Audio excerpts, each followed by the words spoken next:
Everyone, this is Yuvraj Purjar, and today I will discuss particular integral for specific functions. हमने एक general formula derive किया था जो कि will act true in all cases, means जब भी कोई सा भी फंक्शन हो जो हमने जनरल फॉर्मूला डिस्कस किया वो हमेशा वैलिड रहेगा.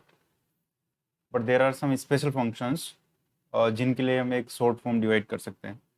ठीक है, so we can directly put the values of in the short form and can realize the answer without consuming more time. ठीक है, सो उस टाइप के क्वेश्चंस उस टाइप के जो स्पेसिफिक फंक्शन है उनमें पहला फंक्शन लेट्स टेक जो हमने जो डिफरेंशियल इक्वेशन ली थी f D y equals to g x. This is the differential equation. ठीक है, और जो पर्टिकुलर इंटीग्रल है वो क्या है, that is nothing but 1 divide by F D, that is inverse operator 1 by F D, and this will be applied on g x. This will be the particular integral. ठीक है, तो अगर मान लो जो जी एक्स है हमारा वो इस फॉर्म का हो, ई पावर ए एक्स. ठीक है, एक्सपोनेंशियल ऑफ ए एक्स. ठीक है, so when g x is this. ठीक है, तब क्या तरीका होगा. तो इस केस में क्या होगा, जैसे कि 1 बाय एफ डी, ये ई पावर ए एक्स पे जब भी अप्लाई करेंगे हम लोग तो विल गेट जो डी है उसकी जगह ये ए रख देंगे जो कोएफिशिएंट एक्स का है, एंड ई की पावर ए एक्स ऐसे ही रहेगा, provided F A is not zero. Of course zero से डिवीजन तो वर्जित है. ठीक है, सो अगर एफ ए जीरो नहीं है देन वील यूज दिस. ठीक है, ये कैसे आया, बड़ा सिंपल सा मामला है ये. देखो इसका प्रूफ 2-3 लाइन्स का है. देखो एफ डी है उसको ई पावर एक्स पे अप्लाई करेंगे अपन. ठीक है, तो क्या होगा, एफ डी क्या है हमारा, f D is nothing but a NOR plus A one D plus and so on A N D power n. Linear differential equation है ये हमारी. जो भी कुछ डिस्कस कर रहे हैं that is for linear differential equation of order N. ठीक है, तो देखो इसमें अगर ये चीज़ है A NOR plus A one D plus so on A N D power N, इस अगर ये ई पावर ए एक्स पे अप्लाई करेंगे तो क्या होगा, देखो एन और ई पावर ए एक्स ऐसे ही रहेगा बिकॉज एन और A one and N are constant. We are discussing linear differential equation with constant coefficients. ठीक है, प्लस ए वन और डी जब इस पे अप्लाई होगा मीन्स डिफ्रेंशिएट करेंगे इसको तो ए टाइम्स ई पावर ए एक्स. ऐसे ही जब डी स्क्वायर होगा तो एक बार और ये डिफ्रेंशिएट होगा, so that will B A square E power A x and so on. ऐसा होगा. सो देखा जाए तो क्या हुआ कि यहाँ जहाँ जहाँ डी था इसमें ई की पावर ए एक्स को तो भी ऐसा कर सकते हैं एन और plus A one a plus a two a square and so on A n dot a power n e power A x power ले सकते हैं. सो देखो इसको और इसको कंपेयर करो तो जस्ट क्या हुआ कि जहाँ जहाँ डी था वहाँ पे ए आ गया है. ठीक है, so this is nothing but F A E power A X. So ये क्या हुआ हमारे पास, जब एफ डी अप्लाई करेंगे ए की पावर ए एक्स पे तो will get F A E power A x. अब देखो 1 बाई एफ डी ऑपरेटर दोनों तरफ अगर ऑपरेट किया जाए तो क्या होगा, 1 बाई एफ डी से दोनों तरफ मल्टीप्लाई कर दो, मीन्स प्री मल्टीप्लाई कर दो. We are applying 1 by F D on this function F D E power X, तो दोनों तरफ अप्लाई होगा ये F A E power A x. Okay, यहाँ तक कोई इशू नहीं है. Further we know that 1 by F D and F D are inverse operator to each other. So ये तो 1 हो गया, यहाँ पे सिर्फ ई की पावर एक्स बच गया. और ये क्या 1 बाई एफ डी, और एफ ए कॉन्स्टेंट है तो इसको वी कैन टेक आउट. भाई ये इस पे अप्लाई हो रहा है but F A is constant so this can be taken out. ठीक है, क्योंकि एफ डी या 1 बाई एफ डी जिस पे भी अप्लाई हो, this thing we know that 1 by F D alpha times g x, where alpha is a constant then alpha can be taken out 1 by f t gx. ऐसा लिख सकते हैं. Same is case with the f D as well. तो ये हो गया, यहाँ पे रह गया हमारे पास क्या, ई पावर ए एक्स. ठीक है, अब देखो if F A is not zero तो एफ ए से डिवाइड कर सकते हैं if it is not zero. तो एफ ए से डिवाइड करेंगे तो E power A X divide by F A equals to 1 by F D E power A X. ये हो गया और यही तो फॉर्मूला है. ठीक है, अच्छा, अब इसमें एक डाउट ये आ सकता है कि जब एफ ए ज़ीरो होगा तब क्या होगा, when f A equals to zero, तो तब क्या होगा। तब हम जो जनरल फॉर्मूला हमने डिस्कस किया वो करेंगे। जैसे मान लो जो एफ डी है हमारा, एफ ए ज़ीरो क्या है कि ए जो है इसका एक फैक्टर है। ठीक है, मान लो आर टर्म्स है जो ए है वो आर टाइम्स रूट है, मीन्स आर इक्वल रूट से है, और बाकी वाले को लेट से फाइव डी बोल देते हैं, बाकी वाला जो फंक्शन बचा, where of course five a is not zero. जितने भी ए कॉमन फैक्टर थे वो हमने यहाँ पे ले लिए। ठीक है, तो अब इस पे अप्लाई कर सकते हैं।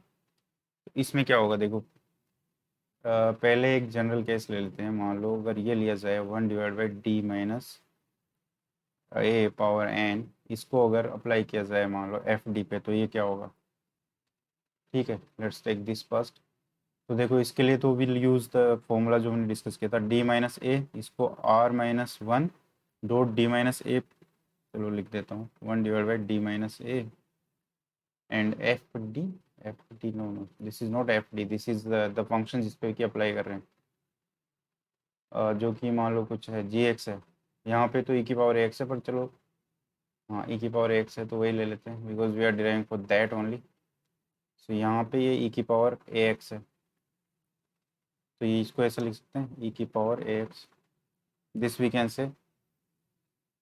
अब देखो 1/d-a पावर r-1, और ये अप्लाई करेंगे तो जो जनरल फॉर्मूला वो क्या है, ई एल्फा की जगह ए है, so A X E power minus A X, और यहाँ जो भी फंक्शन है G X, that is E power A X D X. भाई ये यूज़ कर रहे हैं हम लोग 1/d-अल्फा G x, this is nothing but E power alpha X integration E power minus alpha X G X D x.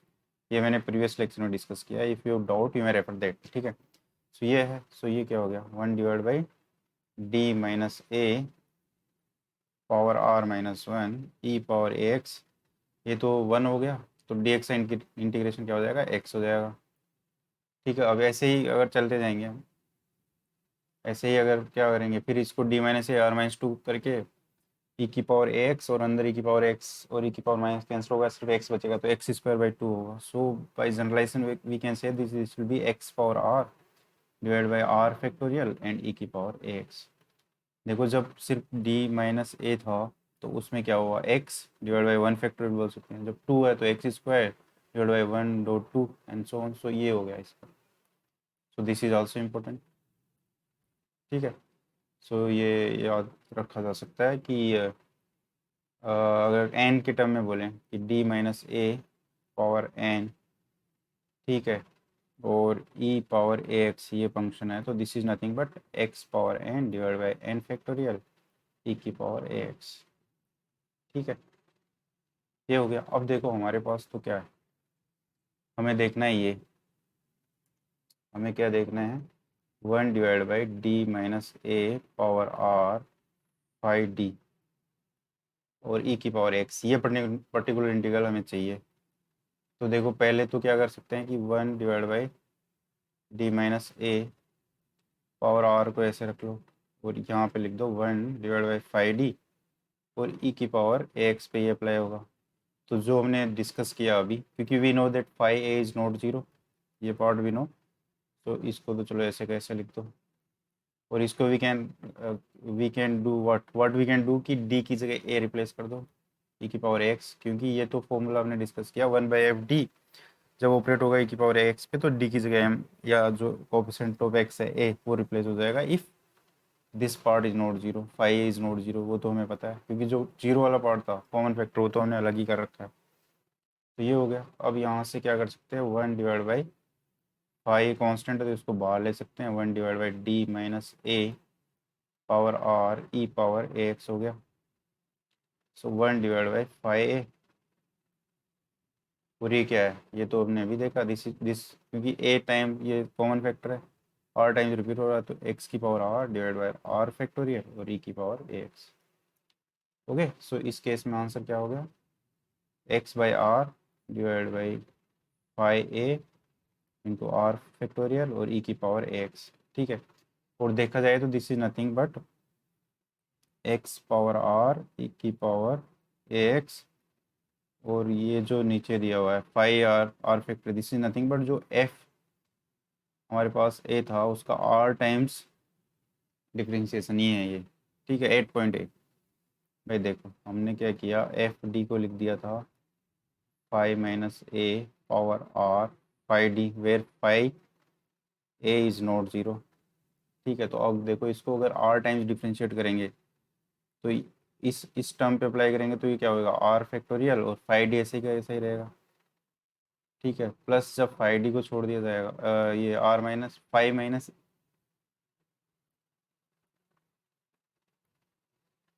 This is D ना, अगर डी माइनस ए को ऐसे ही छोड़ा जाए और फिर इस पे आर टाइम्स फाइव डी पे अप्लाई करो, आर टाइम्स जो भी इसको डिफ्रेंशिएट करो, और जब डी को ए पुट करेंगे इसमें तो क्या होगा, एफ आर ए, ये हो गया आर फैक्टोरियल फाइव ए, और जैसे ही डी को ए करेंगे पुट करेंगे यहाँ पे डी माइनस ए वाले टर्म होंगे सब, तो ये जीरो हो जाएंगे। So R factorial five A can be written as F R A. ठीक है, तो ये हमारे पास क्या चीज़ आई, ये आ गई हमारे पास one by F D E की पावर ए एक्स। ठीक है, ये तब हो रहा है व्हेन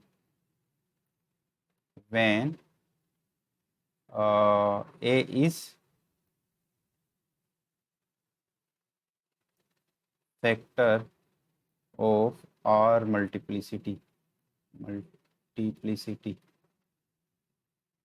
ऑफ एफ डी, और आर टाइम्स ए जो है वो इक्वल रूट है एफ डी का, तब ये होगा।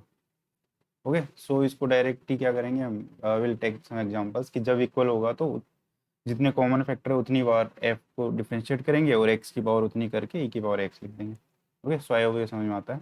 अब इसके कुछ questions let's try these questions.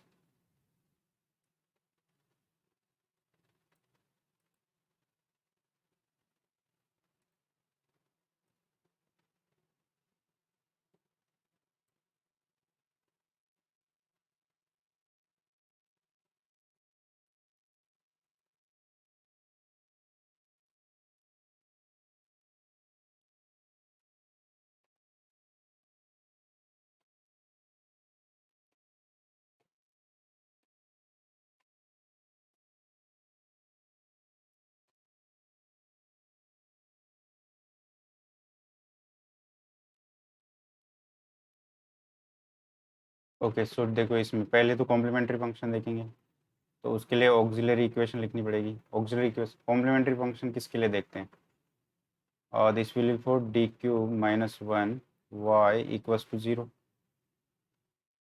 Right. So इसके लिए ऑक्सिलरी इक्वेशन क्या होगी, डी की जगह एम कर दो, M cube minus one equals to zero, और this is nothing but m equals to 1 power 1 by 3. So these are the cube root of unity 1 omega and omega square, where omega is nothing but minus half plus minus root 3 by 2 iota. ठीक है, तो इसके जो general solution आएंगे इस वाले part के, basically जो ओरिजिनल इक्वेशन है उसका जो कॉम्प्लीमेंट्री फंक्शन होगा वो क्या होगा, c1 e की पावर x, बिकॉज 1 है एक फैक्टर तो, प्लस c2 e की power minus x by two, c2 नहीं e की power minus x by two, और this will be c2 cos root 3 by 2 x plus c3 sin root 3 by 2 x. This we can write, right? Previous lecture में हमने ये सब learn किया है कि जब कॉम्प्लेक्स फैक्टर होंगे तो इस टाइप से लिखेंगे।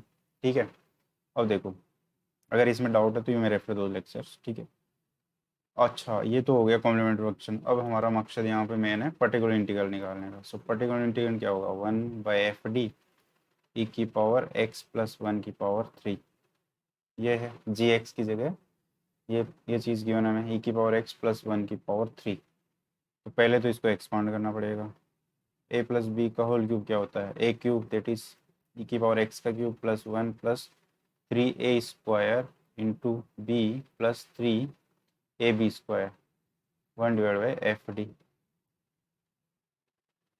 ये हो गया। ओके, अब क्या है,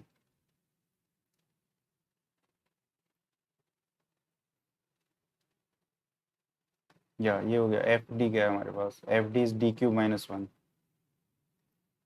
सो 1/d³ -1 ये है। अब क्योंकि डिस्ट्रीब्यूटिव होता है तो सब फंक्शन के साथ ऐसा कर सकते हैं, +1/d³ -1 1 +1/d³ -1 3e⁻²x +1/d³ -1 3e⁻x ऐसा लिख सकते हैं। बस अब क्या होगा 1/, अब देखो हमने ये देखा कि जो e है e⁻x है, यहाँ पे जो fd है, जहाँ d है वहाँ x का कोएफिशिएंट रिप्लेस हो जाएगा प्रोवाइडेड ये 0 ना हो। तो d की जगह क्या रिप्लेस करेंगे 3, सो 3³ -1 कर सकते हैं बिकॉज 0 नहीं हो रहा है, e⁻3x ऐसे ही रहेगा। प्लस देखो 1 को वी कैन राइट e⁻1 को वी कैन राइट e⁻0.x 1 ही होगा। इसका मतलब जहाँ d है वहाँ 0 कर देंगे। By the formula we learnt we can put d को 0, सो 0 -1 हो गया और e⁻0x तो 1 है ही, प्लस 1/d³ -1। अच्छा 3 तो ऐसे कैसे रहेगा, e⁻2x भी ठीक है, जहाँ d है वहाँ 2 हो जाएगा, 2³ -1 प्लस। अब देखो यहाँ पे हो रहा है इश्यू, इसमें क्या हो रहा है कि 1/d³ -1 एक कॉमन फैक्टर आ रहा है 1 d-1, ठीक है। सो एक ही बार आ रहा है तो एक बार डिफरेंस एक x ऊपर करेंगे x⁻1 और नीचे वाले को एक बार डिफरेंशिएट करेंगे, दैट इज 3d², ठीक है। और बाकी ऐसा कैसे लिख दो 3e⁻x। अच्छा यहाँ पे एक चीज़ ध्यान देना है कि जो x है ये इधर रहेगा, इस जो ऑपरेटर है इन्वर्स ऑपरेटर ये इधर अप्लाई होगा, ठीक है। सो अब यहाँ तक कोई इश्यू नहीं है। 3e⁻x ऐसे कैसे लिख दिया, बिकॉज एक कॉमन फैक्टर 1, सो इसलिए x से ऊपर मल्टीप्लाई किया। अगर 2 होते तो x² 2 फैक्टोरियल से करते, 3 होते तो x³ 3 फैक्टोरियल से करते। एक कॉमन फैक्टर है तो एक बार नीचे डिफरेंशिएट कर दिया, सो 3d²। और अब देखो अब इस पे d² पे भी अगर e⁻x अप्लाई करेंगे तो d की जगह 1 रखना पड़ेगा। सो हमारे पास जो फाइनल आंसर आएगा वो क्या आएगा 1/3 3 3 27 26 e⁻3x -1 +3/7 e⁻2x +3 से हो गया 3 कैंसिल, x ये है ही, ओके। और ये हो गया e⁻x, d की जगह 1 रखेंगे। सो ये हमारे पास आ गया पर्टिकुलर इंटीग्रल। तो जनरल सॉल्यूशन क्या होगा, general solution will be complementary function plus particular integral.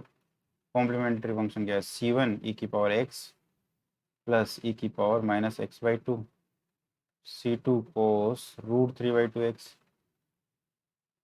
Plus c3 sin √3/2x, ठीक है। ये जनरल सॉल्यूशन हो गया।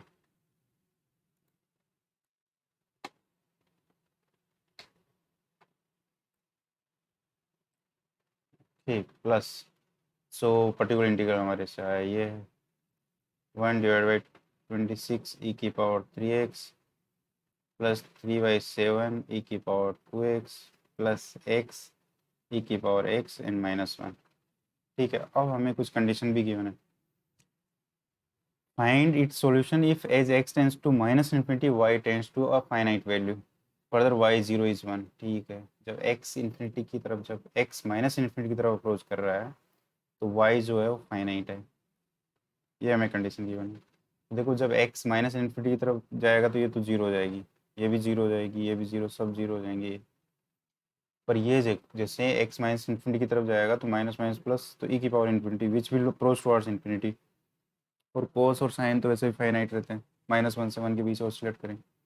इसका मतलब ये चीज़ तो हो नहीं पाएगी कभी। अगर ये वाली टर्म रहे e⁻x/2 रहा -x/2 तो ये चीज़ इन्फिनिटी की तरफ ले जाएगी y को, बट दिस इज गिवन कि ये फाइनाइट होगा व्हेन x टेंड्स टू -∞। तो इसका तो एक ही लॉज हो सकता है, वो क्या कि ये c2 और c3 दोनों 0 हो जाए, मीन्स ये टर्म हटाने के लिए एक ही इलाज है कि ये जो c2 और c3 दोनों 0 हो जाए, और तो कोई इलाज हो नहीं सकता। मान लो c2 0 हो गया, c3 0 नहीं है तो भी ये टर्म रह जाएगा, ठीक है।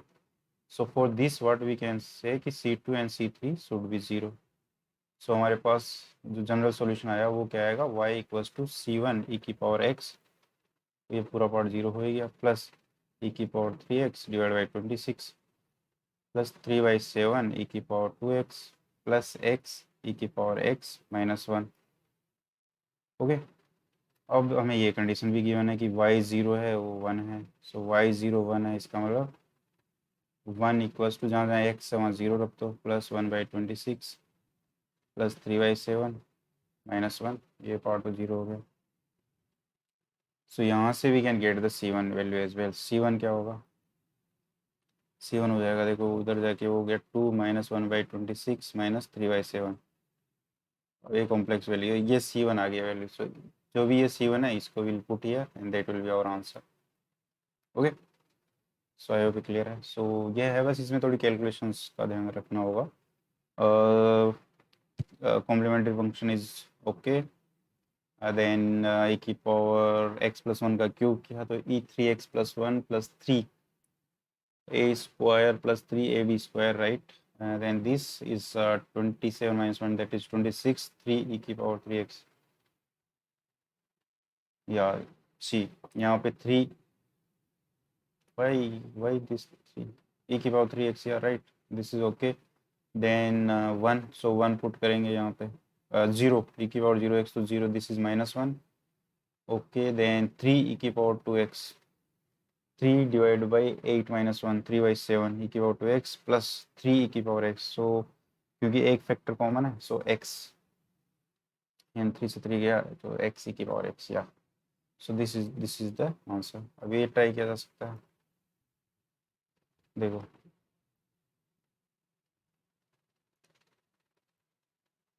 इसमें क्या होगा, वही अगेन कॉम्प्लीमेंट्री फंक्शन वाला पार्ट देखेंगे। तो क्या है, d² + 4d + 4 y = 0। सो इसकी ऑक्सिलरी इक्वेशन क्या होगी? Auxiliary equation is m² + 4m + 4 = 0।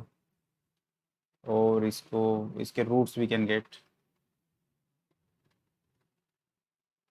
क्या हो गए इसके रूट्स? ये तो m + 2 का होल स्क्वायर ही है। सो m = -2 and -2। सो इसका जो कॉम्प्लीमेंट्री फंक्शन होगा वो क्या, C1 + C2x एंड e की power -2x, because repeated root वाला केस है, ठीक है। अब देखो, अब पर्टिकुलर इंटीग्रल हमें देखना है। पर्टिकुलर इंटीग्रल क्या होगा? Particular integral will be 1 divide by fd, that is d² + 4d + 4, और यहाँ पे क्या है हमारे पास, 2 times sine hyperbolic 2x, sine hyperbolic 2x, इसको वी कैन राइट e की पावर 2x माइनस e की पावर -2x डिवाइड बाई 2। ये होता है हाइपरबोलिक, साइन हाइपरबोलिक x का फॉर्मूला ये है जो आर्गुमेंट है, e की पावर आर्गुमेंट माइनस e की power minus argument divide by 2, तो ये रख दो। सो 2 से हो गया 2 कैंसिल, और ये रह गया हमारे पास e की पावर 2x माइनस e की पावर -2x। अब देखो इसमें वही डिस्ट्रीब्यूटिव प्रॉपर्टी अप्लाई कर देंगे, सब ये इस पे अप्लाई होगा। तो d की जगह 2 करेंगे, सो 2² + 4 × 2 + 4 e की power 2x -1 divide by d + 2, ऐसे भी लिख सकते हैं e की पावर -2x। अब देखो ये इसका फैक्टर है यहाँ पे, सो ये तो हो गया e की power 2x and this is 4 + 8 12 and 4 16। Okay, basically देखा जाए तो 4 जो है 4 टाइम्स 16 हो गया, माइनस, अब बिकॉज यहाँ पे -2 इसका फैक्टर है तो वो वाला केस लगेगा, 1/d - a⁻r e power ax। तो ये क्या होता है, x power r divide by r factorial e power ax। यहाँ r की जगह 2 है तो r की जगह 2 पुट करेंगे तो x² divide by 2 factorial e की पावर 2x, r की जगह 2 है और ये e की पावर -2x, ठीक है। तो क्या हो जाएगा, x² 2 फैक्टोरियल और e की power -2x। So this is e की power 2x/16 minus x² 2 e की power -2x। So general solution क्या होगा, y = yc, complementary part, that is C1 + C2x e की पावर -2x प्लस जो पर्टिकुलर इंटीग्रल है दैट इज e की power 2x/16 minus x² 2 e की power -2। Okay, तो आई होप समझ में आता। सो इस टाइप के ई पावर वाले इस टाइप से इजी है, ठीक है, दोनों केस आ गए। इसमें अब क्या है कि I think this this is enough.